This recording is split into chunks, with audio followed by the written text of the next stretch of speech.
আসসালামু আলাইকুম।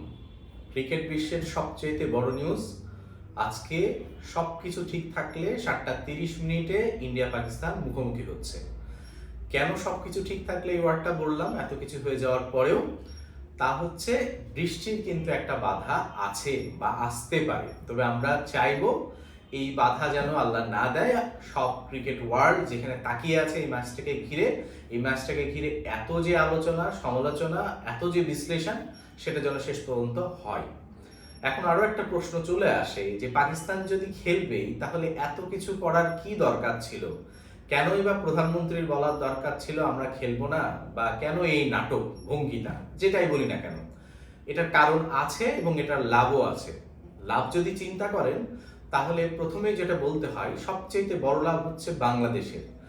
বাংলাদেশ এই ইভেন্টে যে পার্টিসিপেট না করার কারণে যত শঙ্কার মধ্যে ছিল বা আমরা ছিলাম যে কি হতে পারে, বাংলাদেশ কোন ধরনের শাস্তির মোকাবেলা করবে, ফাইন্যান্সিয়াল ক্ষতি কতটুকু হবে, আমরা তো অনেকে বিশ্লেষণ করলাম বাংলাদেশ হয়তো বা আর কোনো ইভেন্টে পার্টিসিপেটও করতে পারবে না, অনেক কিছু প্রশ্ন। সেই সকল প্রশ্নের উত্তর কিন্তু এই আলোচনা সমালোচনার মাধ্যমে উঠে এসেছে এবং সলিউশন হয়েছে। আপনাদের নিশ্চয়ই মনে আছে কিছুদিন আগে আইসিসি, বিসিবি বিসিবি এবং পিসিবি তারা কিন্তু একটা মিটিং করেছিল, যে মিটিংয়ে পিসিবি যে দাবিগুলো বাংলাদেশের পক্ষে জানিয়েছিল সেগুলো কিন্তু মেনে নিয়েছে আইসিসি। তার মধ্যে অন্যতম হচ্ছে বাংলাদেশ পার্টিসিপেশন ফিটা পাবে, বাংলাদেশ একটা হোস্ট করার জন্য আইসিসি ইভেন্ট পাবে, এবং এই ছাড়াও আইসিসি এটা বলেছে বাংলাদেশ 31 সালে ওডিআই ওয়ার্ল্ড কাপ যেটা ইন্ডিয়াতে হবে সেটার সঙ্গে কো হোস্ট হবে। তো এটা নিশ্চয় এমনি এমনি আসতো না। এবং দ্বিতীয়ত, বাংলাদেশ এবং পাকিস্তান ওয়ার্ল্ড ক্রিকেটে যে একটা বড় ম্যাটার, তাদের যে অ্যাপিয়ারেন্স টোটাল ক্রিকেট বিশ্বকে জাগিয়ে তুলে, সেটারই কিন্তু একটা প্রমাণ আবার হয়েছে। কারণ যদি এটার ভ্যালু না থাকতো, যে যতই বলুক না কেন যে পাকিস্তান না খেললে, বাংলাদেশ না খেললে সব শেষ হয়ে যাবে, ব্যাপারটা তা না। বিষয়টা কিন্তু উল্টা হয়েছে। উল্টা হয়েছে কিভাবে? আপনারা যদি এখন বর্তমানে ক্রিকেটের খেলাগুলো দেখেন, যেটা ওয়ার্ল্ড কাপে রানিং চলছে, সেখানে কিন্তু মোস্ট অফ দা খেলা যেখানে বাংলাদেশ নাই, স্কটল্যান্ড খেলছে, সেখানে কিন্তু দর্শক নাই। এমনিও কিন্তু দর্শকের আগ্রহ নাই। আজকে যে আগ্রহটা তৈরি হয়েছে পাকিস্তান এবং ইন্ডিয়া ম্যাচকে ঘিরে, সেটা অতুলনীয়। আমরা বিভিন্ন নিউজে দেখছি যে হোটেলে রুম পাওয়া যাচ্ছে না, টিকিট এত চড়া দামে বিক্রি হচ্ছে যেটা হয়তো বা পুরনো যে রেকর্ডগুলো আছে সেগুলো ব্রেক হইতে পারে।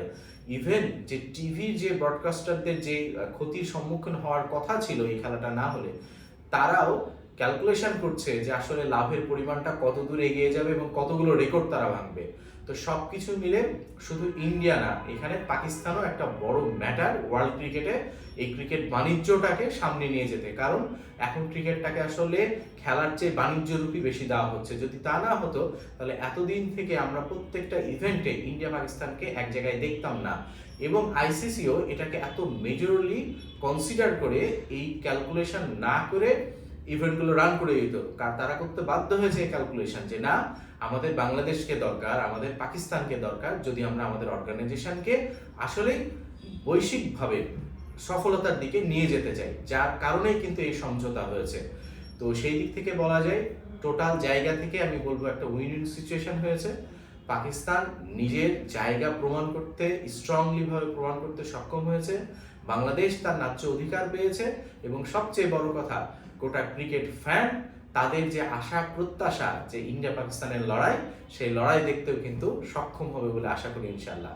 তো সবাই ভালো থাকবেন, সুস্থ থাকবেন, এবং আজকে দেখি পাকিস্তান নিজের রেকর্ড বদলাতে পারে কিনা, আরেকবার পাকিস্তান ইন্ডিয়াকে এই ওয়ার্ল্ড কাপে হারাতে পারে কিনা। ধন্যবাদ।